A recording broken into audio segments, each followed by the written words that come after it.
Maximum बच्चे आ गए, फिर से हम लोग स्टार्ट करते हैं, ठीक है। नेक्स्ट जो हम लोगों का टॉपिक है डाइलेक्ट्रिक के टॉपिक के बाद, वो टॉपिक है हमारा कैपेसिटर एंड कैपेसिटेंस, ठीक है। Capacitors and capacitance.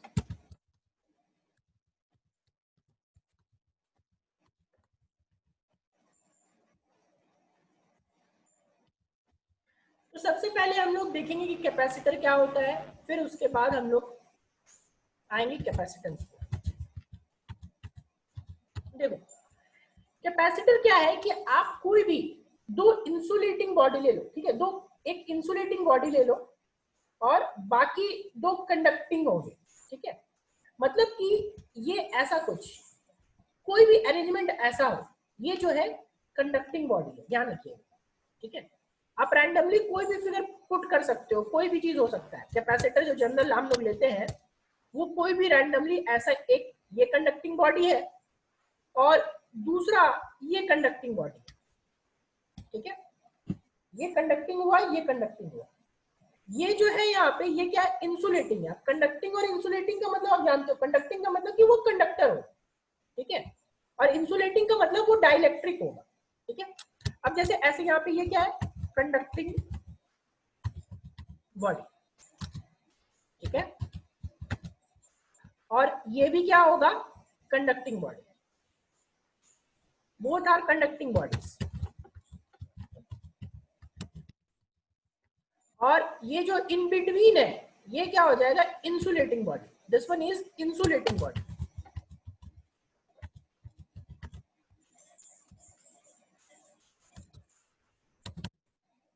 This one is insulating body.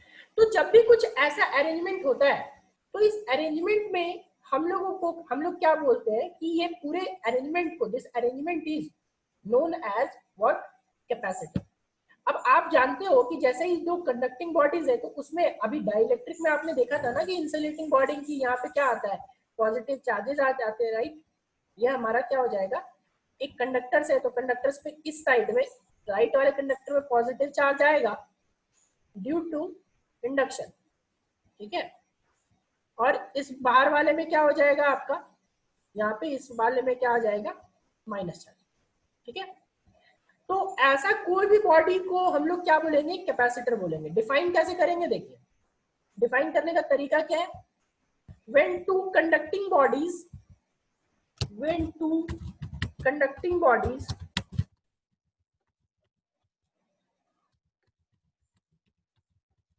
are separated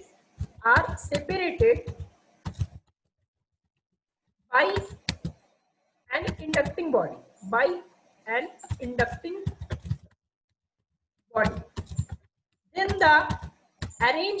then the arrangement so formed is known as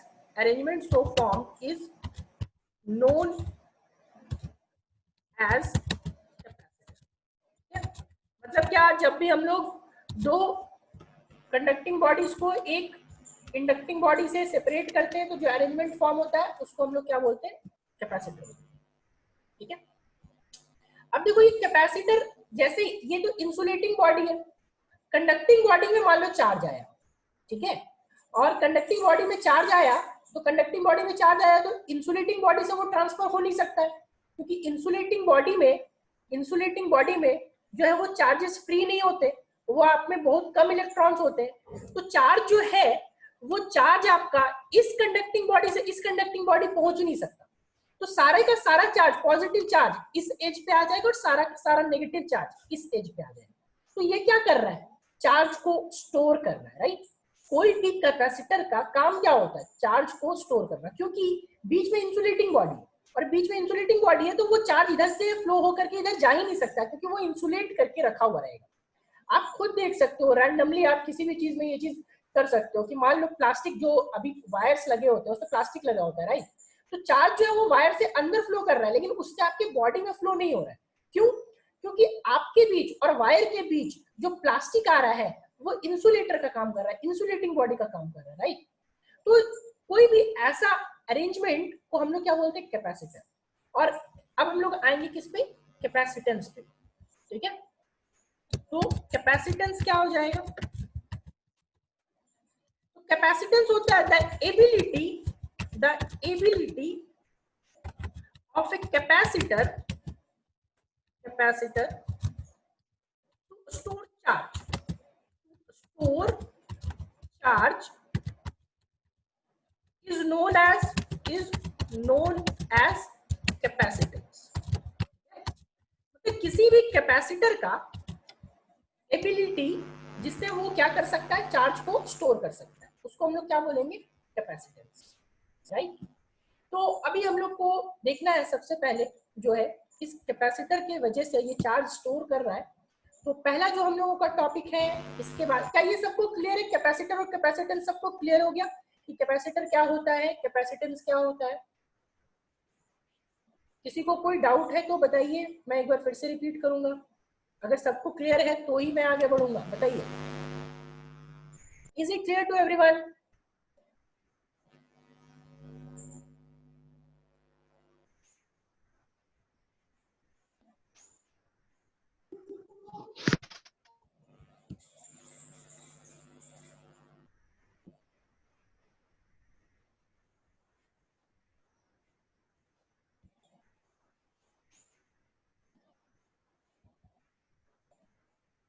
सिर्फ 9-10 लोग का जवाब आ रहा है, क्लास में 16-17 लोग हैं, बाकी लोगों को डाउट है क्या?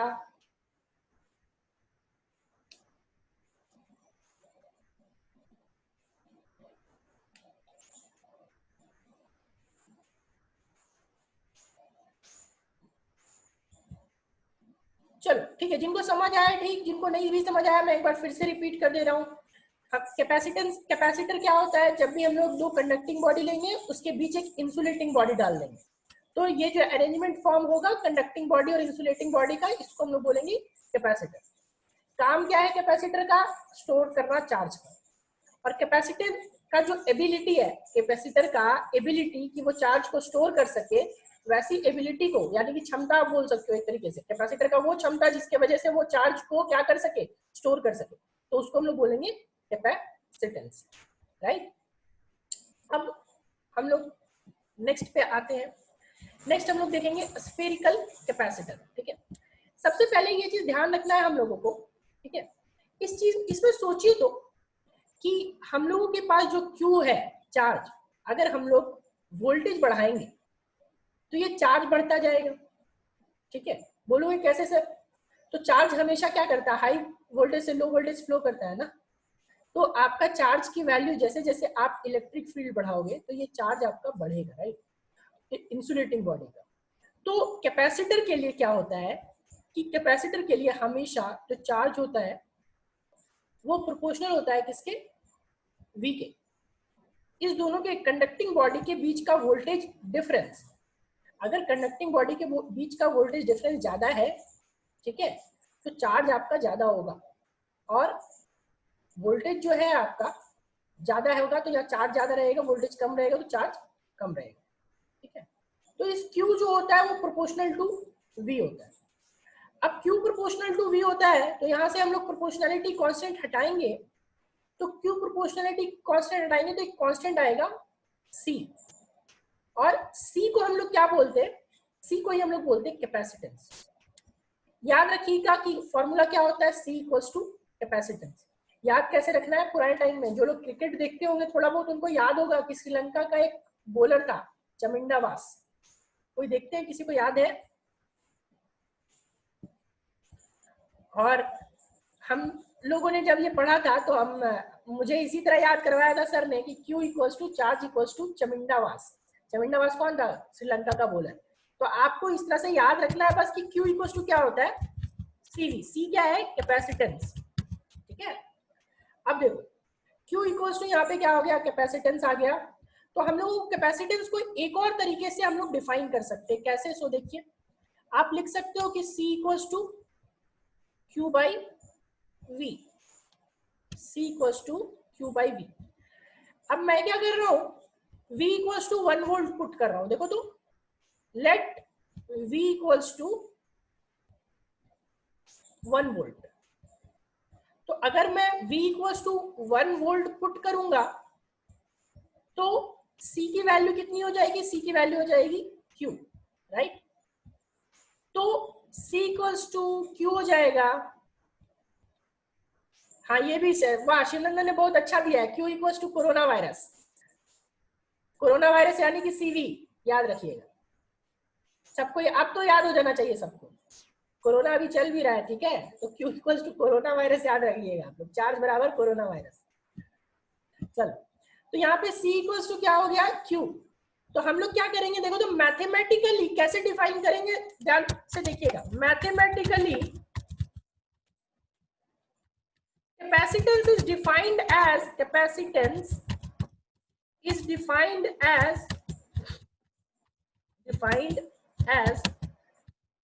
charge stored in capacitor when potential difference यानी कि V, potential difference across it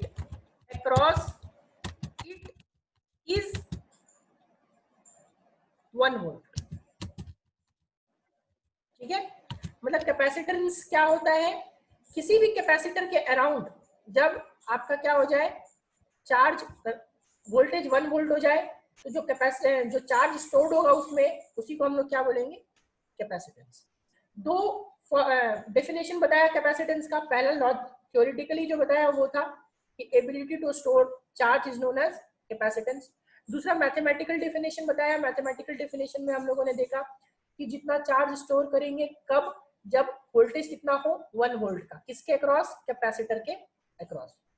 ठीक है, अब हम लोग वापस देखेंगे क्या दो, फिर वही बेसिक चीज वापस से हम लोग को देखना है, एसआई यूनिट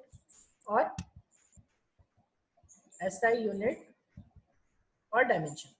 ठीक है, तो सबसे पहले एसआई यूनिट देखेंगे। तो देखो, इसको सबसे पहले मैं क्या कर रहा हूँ ना, एक फॉर्मूला में कन्वर्ट कर रहा हूँ जो आपको हमेशा हेल्प करेगा निकालने में। याद करो कि Q इक्वल्स टू होता है CV, राइट? और आपने प्रीवियस चैप्टर में पढ़ा कि work done is equals to क्या होता है? QV। Work done equals to QV। तो यहां से आप क्या लिख सकते हो? V equals to W by Q। V equals to W by Q, right? मैं ये सिर्फ और सिर्फ डायमेंशन निकालने के लिए बता रहा हूँ। तो ये W Q यहाँ पे पुट करेंगे, V की वैल्यू, तो V की वैल्यू पुट करेंगे यहाँ, तो क्या हो जाएगा? C into W by Q। ठीक है, तो यहाँ से आप C निकालोगे तो C can be Q square by W। C can be Q square by W। ठीक है, ठीक है, तो यहाँ पे आपका क्या हो जाएगा कि SI यूनिट जो होगा वो SI यूनिट दो चीज होगा। पहला चीज है कूलम स्क्वायर पर जूल। कूलम स्क्वायर पर जूल, और इसी कूलम स्क्वायर पर जूल को हम लोग बोलते हैं 1 फैराड। ध्यान रखिएगा, क्या बोलते हैं? 1 फैराड और 1 फैराड। ठीक है, डिनोट कैसे करते हैं? डिनोट करते हैं हम लोग 1F से। 1F। नाउ डायमेंशन का काम आप लोग का है। आप लोग बताइए डायमेंशन क्या होगा कैपेसिटेंस का? डायमेंशन, वैसे भी मैं इसका डायमेंशन ऑलरेडी 11th में निकलवा चुका हूँ। 11th में एक बार निकलवा चुका हूँ, स्टार्टिंग में यूनिट डायमेंशन में। तो आप लोग ये बताइए कि कैपेसिटेंस का डायमेंशन क्या होगा?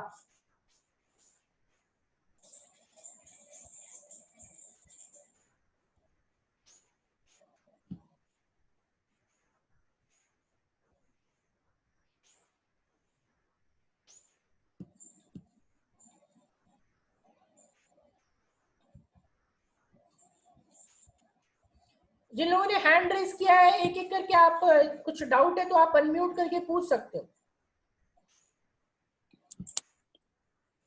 सर डाउट ये बहुत लंबा था, ये डायमेंशन। क्या डायमेंशन? डाउट नहीं था, डायमेंशन बहुत लंबा है इसलिए। अच्छा अच्छा अच्छा, चलो ठीक है ठीक है। आसान सा है, आपको क्या बस करना है कि क्यू की वैल्यू पुट कर दो। क्यू की वैल्यू पुट करोगे तो a स्क्वायर टी स्क्वायर हो जाएगा। नीचे वर्क डन का आपको पता है ml2t-2, राइट? तो आप वो लिख सकते हो, ठीक है। देखो क्या हो जाएगा, क्यू का मैं लिखूंगा तो a स्क्वायर टी स्क्वायर, और नीचे वर्क डन, तो वर्क डन में क्या होता है m l का पावर 2 t का पावर -2, ठीक है।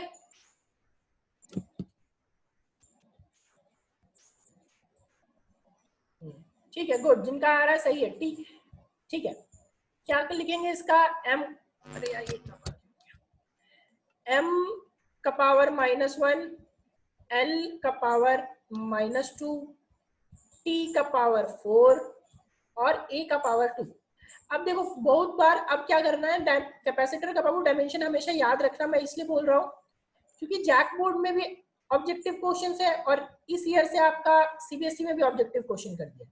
तो जो ऑब्जेक्टिव क्वेश्चन है उसमें 2-3 चीज का डायमेंशन, जैसे कैपेसिटेंस हो गया, रेसिस्टेंस हो गया, इंडक्टेंस हो गया। इंडक्टेंस आगे जाके बताऊंगा, वैसे तो इंडक्टेंस 11th में एक बार डेरिवेशन करवा चुका हूँ, but still inductance, self inductance, mutual inductance, इन सब का डायमेंशन डेफिनेट है कि हर अल्टरनेटिव ईयर में पूछता है, इनमें से कोई भी एक पूछ देता है ऑब्जेक्टिव के लिए, तो ये ऑब्जेक्टिव में आपका काम आएगा, तो ये यहाँ से आपको ध्यान रखना है, ठीक है।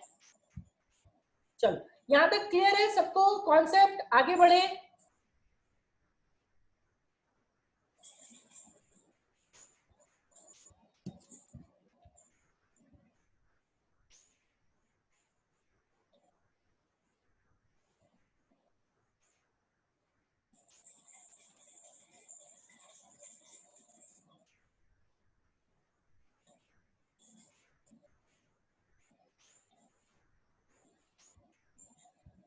चलिए ठीक है, नेक्स्ट पे आते हैं हम लोग, स्फेरिकल कैपेसिटर, ठीक है।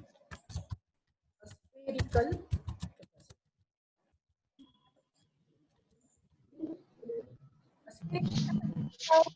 कैपेसिटर आपको नाम से ही क्लियर है कि शेप में ये कैसा होगा, स्फीयर के टाइप का, ठीक है।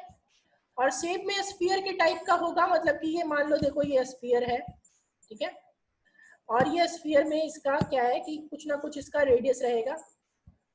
तो स्फीयर बोलोगे सर इसमें एक देखो क्या काम करेगा, यहाँ पे ये काम करेगा आपका कैपेसिटर का। कैपेसिटर में क्या होते हैं, प्लस माइनस चार्जेस आते हैं ना, तो इसके सरफेस पे आपका क्या हो जाएगा, प्लस का चार्ज आ जाएगा।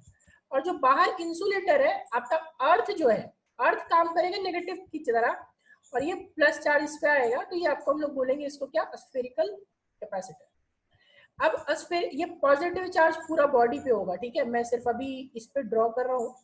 अभी मान लो इस कैपेसिटर का रेडियस जो है r है, आप लोग बताओगे कि स्फीयर की वजह से जो पोटेंशियल होता था, वो पोटेंशियल क्या होता था, पोटेंशियल की वैल्यू स्फीयर की वजह से कंडक्टर में जब स्टार्ट किया था कंडक्टर, तो उसी टाइम बताया था, 5-6 पॉइंट्स बताए थे उस टाइम, बताया था पोटेंशियल का वैल्यू। एक चीज भी बताया था कि जो सरफेस पे पोटेंशियल होता है वही पोटेंशियल उसके अंदर भी होता है। वो पोटेंशियल कितना होता है, क्या वैल्यू होती है पोटेंशियल,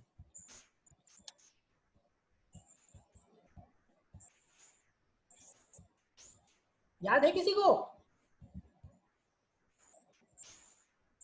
V की वैल्यू कितनी होती थी, what is the value of V for a spherical conductor?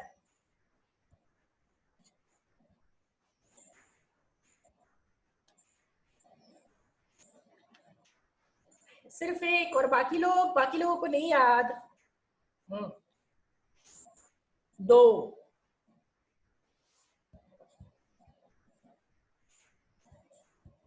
ठीक है, गुड। के क्यू बाई आर, V की जो वैल्यू होती थी वो क्या होती थी बाबू, के क्यू बाई आर, राइट। तो V की वैल्यू के क्यू बाई आर है और V की वैल्यू के क्यू बाई आर है, तो आपको पता है कि क्या होता है, Q is equals to CV, Q is equals to CV, right. तो यहां से आप क्या लिख सकते हो, C equals to Q by V, C equals to Q by V। तो दोनों की वैल्यू मैं पुट कर दूंगा। Q ऑलरेडी इस कैपेसिटर पे मान लिया कि चार्ज क्या है, Q है, और V की जो वैल्यू है वो है KQ बाई R। V की वैल्यू कितनी, KQ बाई कैपिटल R। तो ये आपका Q and Q will be cancel out, this Q and this Q will be cancel out. तो जो कैपेसिटेंस की वैल्यू आ जाएगी, कैपेसिटेंस किसका, स्फेरिकल कैपेसिटर का, वो आ जाएगा R बाई K। ठीक है, C की वैल्यू कितनी, R बाई K। थोड़ा सा और सॉल्व करते हैं, थोड़ा सा और सॉल्व करते हुए K की वैल्यू आपको मालूम है कि होता है, K की वैल्यू कितनी होती है, 9 × 10⁻⁹। ये ध्यान से मैं एक बार फिर बता रहा हूँ। देखो पिछली क्लास में जो, अभी इसके जस्ट पहले क्लास में जो K बताया था, वो K was dielectric constant, and this K and that K is different.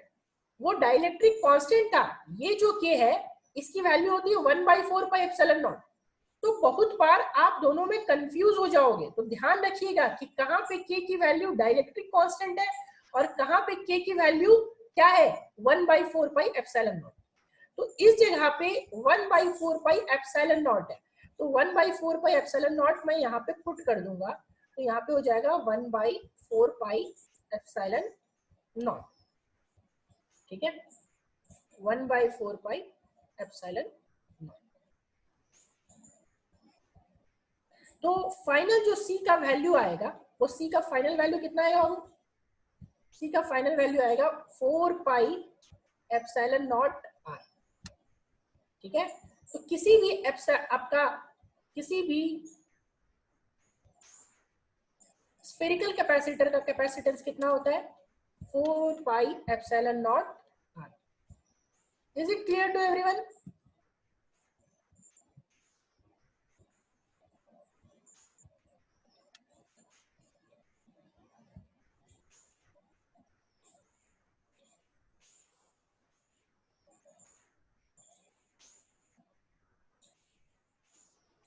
चलो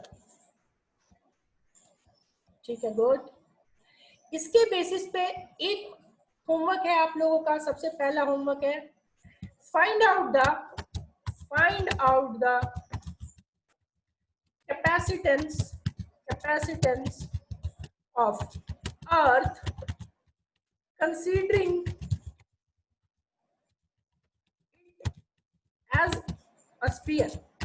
आपको ऑलरेडी मालूम है कि अर्थ का जो होता है वो स्फीयर का नहीं होता है, एक्चुअली पोल्स पे थोड़े से वो चपटे होते हैं, फ्लैट होते हैं, बट हम लोग उसको स्फीयर मान के चलते हैं मोस्ट ऑफ द टाइम्स, ताकि हमारा कैलकुलेशन आसान हो। तो आपको फाइंड करना है क्या, सिर्फ क्वेश्चन इतना ही है। क्या क्वेश्चन है कि find out the capacitance of earth considering it as sphere. बाकी मुझे कुछ नहीं देना है, आपको C की वैल्यू आप निकाल सकते हो। ठीक है, ये आपका आज का पहला क्वेश्चन जो है वो है। चलो यहां तक आने के बाद हम लोगों ने मैक्सिमम पोर्शन अभी कैपेसिटर के जो बेसिक थे वो हम लोगों ने खत्म कर लिया है। ठीक है, अभी हम लोग को जो नेक्स्ट टॉपिक देखना है वो देखना है पैरेलल प्लेट कैपेसिटर। तो नेक्स्ट क्लास में हम लोग पैरेलल प्लेट कैपेसिटर देखेंगे, और पैरेलल प्लेट कैपेसिटर के साथ ही हम लोगों को उसके, वो मैं प्रैक्टिकली आपको करके दिखाऊंगा कि उसका वोल्टेज बढ़ाने पे क्या होता है, चार्ज स्टोर करने पे क्या होता है, जिस तरह बाकी सिमुलेशंस दिखाएं, तो उसका सिमुलेशन है मेरे पास पैरेलल प्लेट कैपेसिटर का।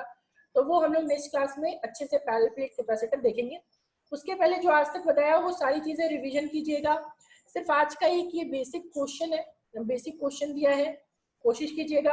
अर्थ का आपको ऑलरेडी रेडियस मालूम है कि अर्थ का रेडियस कितना होता है, बताएंगे आप ही लोग, बताइए अर्थ का जो रेडियस होता है वो कितना होता है?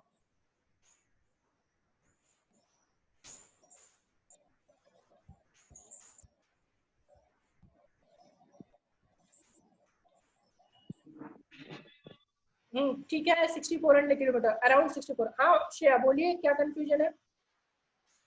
अपनी तरफ से म्यूट कीजिए, अनम्यूट कीजिए। सर K की वैल्यू डिफर करती है, तो हम लोग कभी 1/4 एप्सिलॉन नॉट लेते हैं और कभी K क्यों लेते हैं? कि देखिए वो सबका दोनों का कभी कभी क्या होता है ना, किसी साइंटिस्ट ने डाइलेक्ट्रिक कांस्टेंट को K लिख दिया, और एक ये जो किसी साइंटिस्ट ने 1/4 पाई एप्सिलॉन नॉट को K लिख दिया। ठीक है, बस यही फर्क है और कुछ फर्क नहीं है। डाइलेक्ट्रिक कांस्टेंट का मतलब हुआ कि डाइलेक्ट्रिक की वैल्यू के टर्म्स में E बाई ई नॉट, ठीक है, ई नॉट बाई ई, और जो वहां पे कांस्टेंट जो हमारा F इक्वल्स टू के Q1 Q2 by are square आया था, तो वहां पे सॉल्व करने के लिए हम लोगों ने 1/4 पाई एप्सिलॉन नॉट को शॉर्ट में के लिख दिया, बस यही फर्क है। सर तो एप्सिलॉन नॉट की वैल्यू पुट करेंगे और 4 पाई से मल्टीप्लाई करेंगे तो नियरली इक्वल नहीं हो जाएगा? नहीं नहीं नहीं नहीं, बिल्कुल नहीं। एप्सिलॉन हम 1/4 पाई, आप डायरेक्ट लिख लो ना, इसको डायरेक्ट लिख लो ना, 1/4 पाई एप्सिलॉन नॉट को लिख लो 9 × 10⁻⁹, समझ आया? Yes sir. इस 1/4 पाई एप्सिलॉन नॉट को डायरेक्ट 9 × 10⁻⁹ लिख सकते हैं ना। मैंने आपको के की वैल्यू स्टार्टिंग में बताई रखी थी ना कि इस के की वैल्यू कितनी होती है, 9 × 10⁹, 9। और ये चेंज नहीं होती है, हवा में चेंज नहीं होती। मगर जो के हम लोगों ने डाइलेक्ट्रिक लिया, वो डाइलेक्ट्रिक की वैल्यू तो चेंज होती थी ना। डाइलेक्ट्रिक की वैल्यू वाटर के लिए 80 होती थी, फिर ग्लास के लिए 3 to 4 होता है, माइका के लिए 5 to 6 होता है, ठीक है? अभी yes clear? Sir. Yes sir. चलो ठीक है। ना नेक्स्ट एक चीज ध्यान रखिएगा इसमें कि जो बेसिक चीजें हैं यहाँ पे, आपको ऑलरेडी मालूम है कि कैपेसिटेंस का, अभी यहाँ पे मैंने यूनिट बताया कि फैराड होता है, ठीक है, right? But farad is a very bigger unit, मैं उसको बाद में जाकर के प्रूव करूंगा कि फैराड जो होता है वो बहुत बिगर यूनिट होता है। तो कैपेसिटेंस के लिए हमेशा आपको दो तीन चीजें, यूनिट्स, अदर यूनिट्स मैं यहाँ पे लिख रहा हूँ, अदर यूनिट्स ऑफ कैपेसिटेंस, ये थोड़ा सा आपको ध्यान रखना है क्योंकि बहुत बार आप कंफ्यूज करोगे। तो अदर यूनिट्स ऑफ कैपेसिटेंस में क्या करेंगे हम लोग, पहला जो है अदर यूनिट्स ऑफ कैपेसिटेंस, आपका पहला लिखते हैं हम लोग 1 माइक्रोफैराड।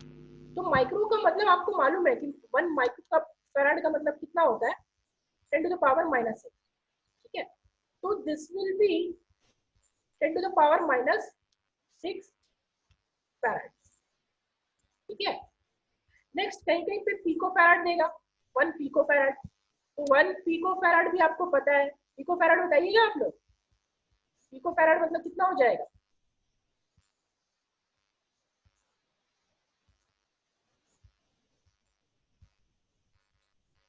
पिको बताइए, नैनो बताइए, दोनों बताइए, पिको नैनो।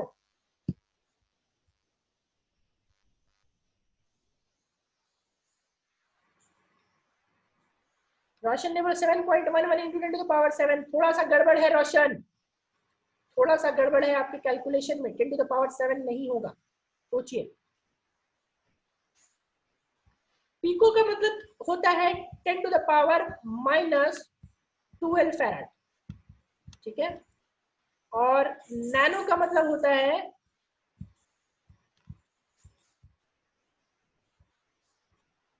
हाँ, 10⁻⁻7 आपका होगा, ठीक है? नैनो का मतलब होता है 10⁻⁻9 फैराड, ठीक है? और कहीं कहीं किसी बुक में ध्यान रख से देखिएगा, लिखेगा 1 mu mu F. Mu mu F का मतलब माइक्रो माइक्रो फैराड, ठीक है? म्यू म्यू एफ का मतलब माइक्रो माइक्रो फैराड, और माइक्रो माइक्रो फैराड का मतलब कि 2 बार माइक्रो आएगा, 10⁻⁻6 आएगा। तो 2 बार 10⁻⁻6 का मतलब 10⁻⁻12, यानी कि पिको फैराड और म्यू म्यू एफ आपका दोनों इक्वल होता है, ठीक है? तो ये बेसिक है, ऑलरेडी आप लोग इसको देखे हो। आज की क्लास में सेकंड, अभी के क्लास में किसी को कोई डाउट है तो बताइए, नहीं तो आज का टॉपिक हम लोग यहीं पे खत्म करेंगे। नेक्स्ट क्लास में पैरेलल प्लेट कैपेसिटर देखेंगे और उसमें हम लोग विद सिमुलेशन देखेंगे, जिसमें आपको सब कुछ प्रैक्टिकली दिखेगा कि क्या होता है। सबको यहाँ तक क्लियर है? आज के क्लास तक कोई डाउट है किसी को तो पूछिए।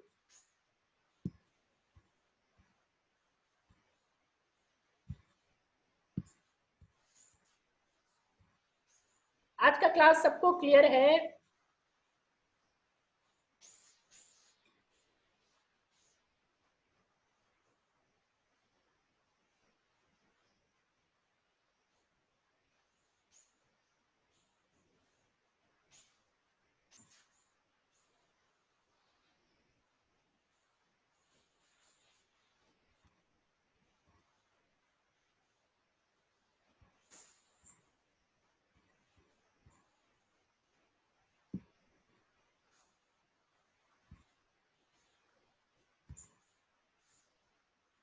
ओके, फिर आज हम लोग यहीं तक रखते हैं, बाकी नेक्स्ट।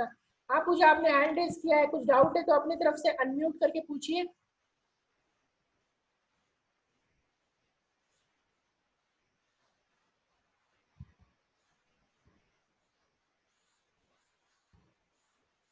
चलो ठीक है, फिर आज का क्लास हम लोग यहीं पे रखते हैं।